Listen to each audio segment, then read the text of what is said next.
La 6ª edició del Congrés Mundial de Telefonia Mòbil celebrat a Barcelona ha atorgat una nova oportunitat a les empreses tecnològiques de mostrar els seus avenços al públic.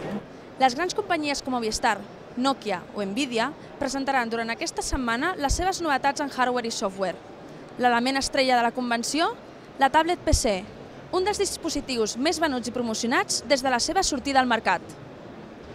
L'iPad ha eclipsat totes les mirades dels assistents, que no han dubtat en apropar-se als expositors per apreciar tots els detalls i les noves aplicacions que conté el nou gadget de la poma. Tenemos la versión con Nvidia Tegra, con texturas de alta definición y efectos de sombras y de luz muy avanzados.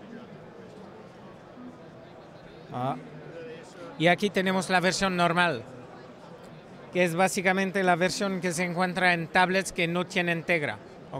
Altres empreses com Nokia aprofiten per llançar nous productes que puguin fer front als seus competidors més directes com els sistemes operatius d'Android o d'Apple. Y sobre todo en la plataforma de smartphones, no sé cómo se llama esto en español, pero smartphones, vamos a introducir Windows.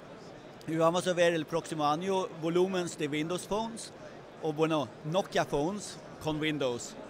La lluita per liderar el mercat ja ha començat. Cap empresa no vol ser menys que l'altra, per això totes posen grans esforços en crear aparells novedosos capaços de sobresortir per damunt de la resta de dispositius.